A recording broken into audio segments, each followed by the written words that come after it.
Reka mbasuhuze cyane mbifurize kugira ibihe byiza inshuti za Ken News aho mugiye mudukurikiye muherereye hirya no hino ku isi.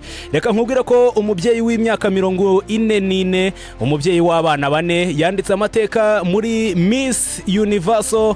Uyu mubyeyi akaba afite amamuko mu Rwanda ariko akaba ari umunya Canada. Tuyishime Solange Keita numwe mu bakomeje kwandika amateka cyane mu gihugu cya Thailand ahari kubera irushanwa rya Miss Universe. Akaba yaragiyeyo ahagarariye igihugu cy'u Rwanda ariko akaba ari ambasaderi wa UNICEF mu gihugu cya Canada. Ese uyu mubyeyi birashoboka cyane ko yakwitabira Miss Universe yarangiza akaba yanayitwara. Abantu benshi ku mbuga nkoranyambaga mu bitangazamakuru bigiye bitandukanye bari kwibaza bati kuva ryari aba Miss cyangwa se irushanwa tuzi nka Miss byajyaga ryitabirwa n'abakobwa risigaye ryitabirwa n'ababyeyi bafite abana ndetse banafite imyaka yegeye hejuru. Ese ubundi biremewe? Ese yaba yaratumwe n'u Rwanda cyangwa se ko hagarariye u Rwanda? N'u Rwanda rwaba rwaramwoherejeyo?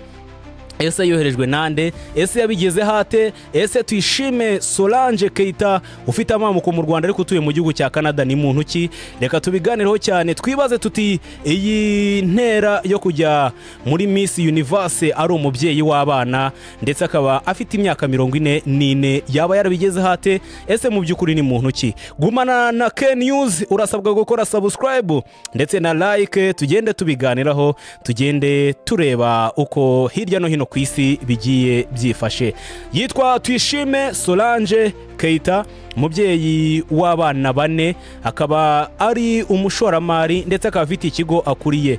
Numwe mu hagarariye u Rwanda muri Miss Universe, arimo arahatana na bagenzi be ndetse akaba akomeje kugenda yandika amateka dore ko ari umwe muri babiri bagize rino rushanwa bafite imyaka iri hejuru ya 40.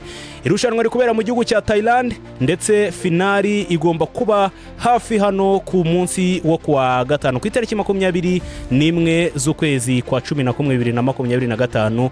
Ubu nibwo finali izaba. Solange ubusanzwe na ambasaderi wa UNICEF muri Canada.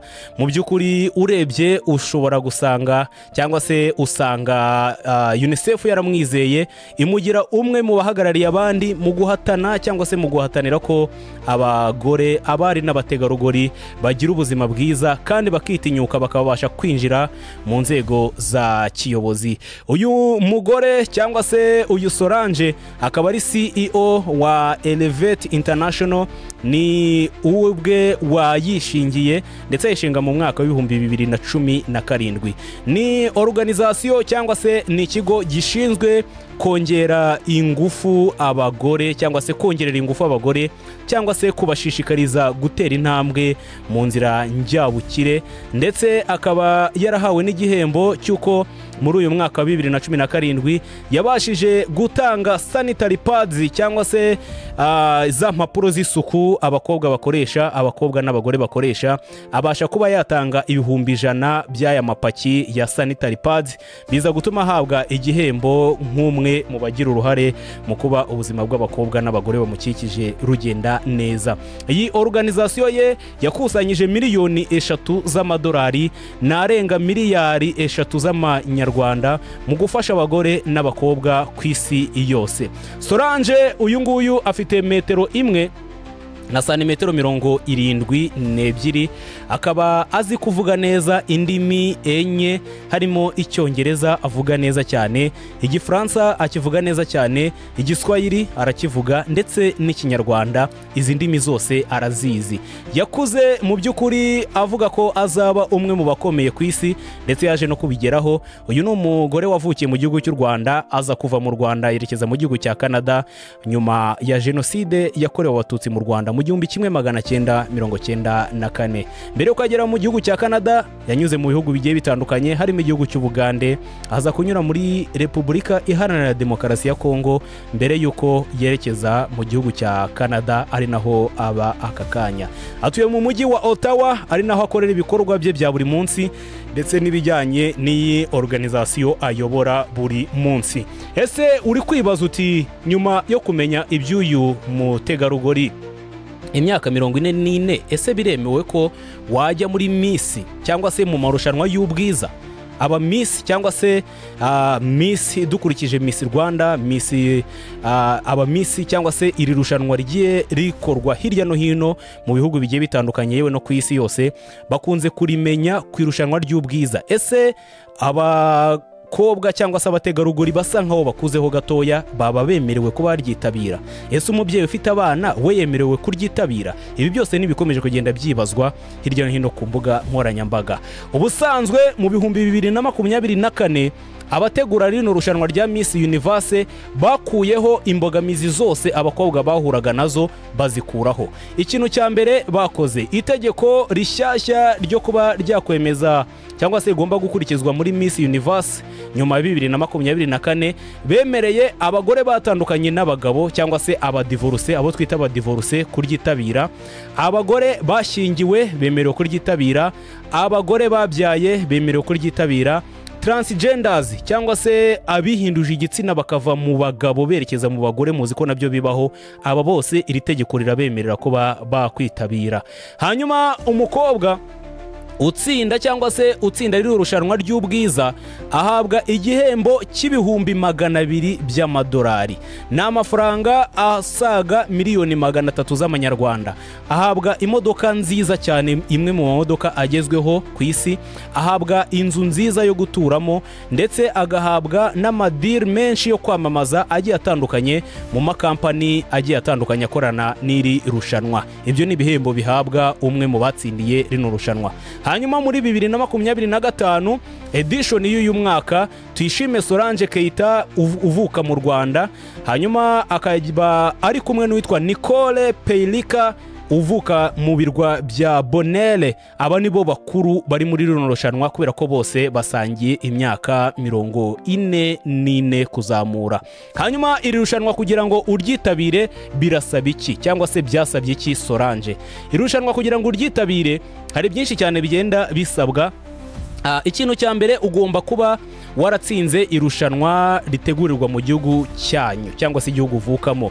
Urugero Miss Rwanda ushobora kuba warayitabiriye cyangwa se warayitsinze, aho ngaho uba ufite itike yo kwitabira Miss Universe. Baguha itike iri automatically ukitabira ndetse ugahatana ku gihugu cyawe.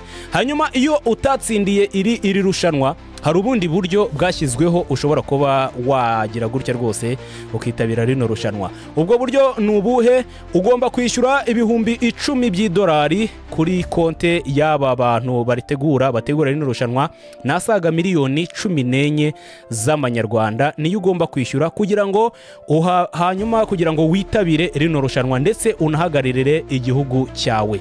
Ibi ngibi birashoboka ko ari byo Solange yakoze, ariko nanone iri bwiriza risabwa ko cyangwa se kugira ngo byemere bisaba ko igihugu cyawe nta muparticipa cyangwa se kiba kitarohereje umuntu muri rino rushanwa, nibwo bahita bakwemerera ko waryitabira. Ibi ngibi nibyo Tuyishime Solange Keita yakoze. Mu Rwanda nta wundi mukobwa twarigeze twohereza, ariyo mpamvu Solange yishyuye ibihumbi 10 by'amadolari hanyuma yitabira rino rushanwa ahagarariye igihugu cy'u Rwanda.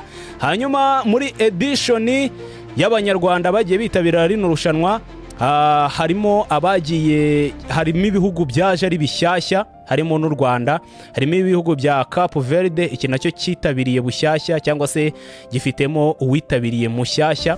Hanyuma igihugu cya Palestine nacyo cyagize umukobwa waje kwitabira aribwo bwa mbere, ndetse n'ibirwa bya Mayotte nabyo byagize uwitabiriye bwa mbere. Hanyuma nyuma yuko uwa mbere ahembwa neza cyangwa se ibihembo twagiye tugarukaho hejuru, abagenda bamukurikira cyangwa se abo twita aba run-up cyangwa se abagomba kuba bamwungiriza, harimo abo bahemba nka best evening gown cyangwa se uwagerageje kuba Miss, ntekereza ko ari uwabaganije neza ku mugoroba. Hanyuma bagahemba Miss photogenique wagaragaye mu mafoto neza, bahemba best national costume cyangwa se uwambaye neza, bahemba People's Choice, navuga nkaho ari nka Miss Popularity cyangwa se uw'abantu benshi batoye cyangwa se bakunze, uyu nawe arahembwa. Hanyuma Miss Congeniality baramuhemba, Best Skin ufite uruhu rwiza cyane baramuhemba, ndetse bahemba abagiye batandukanye. Utuntu twinshi, buri detail yose barayireba muri rino rushanwa. Rero bisobanuye ko nta myaka na mike ifite cyangwa se ishyizweho yo kutarenza, imyaka yose ufite ushaka kwitabira uba wakwitabira. U Rwanda rurasabwa gusunika cyangwa se gutora Miss Tuyishime Solange cyangwa se Keita, kubera ko niwe uhagarariye igihugu cy'u Rwanda. Nubwo abenshi bavuga bati ese ko mu Rwanda dufite abakobwa beza, uyu mukobwa umwitegereje ku isura ukareba n'ibindi bimuranga ko utasanga ari we mwiza cyane dufite, ibyo byakomeje kugenda byibazwa hirya no hino ku mbuga nkoranyambaga. Bibaza bati nk'u Rwanda twagakwiye kuba twarohereje undi, ariko reka dusapotinga uyu nguyu niwe wabonetse. Kuba wibaza niba ashobora gutsinda irushanwa, birashoboka cyane aramutse agize amahirwe yo gutorwa yari tsinda, dore ko yagiye yitabira n'andi marushanwa menshi. Muri rino rushanwa akenshi ari criteria zigenda zigenderwaho, ntago bareba beauty and brain gusa, bareba n'ibindi bigiye bitandukanye. Bareba icyo bita influence, nibyo bakunda kureba.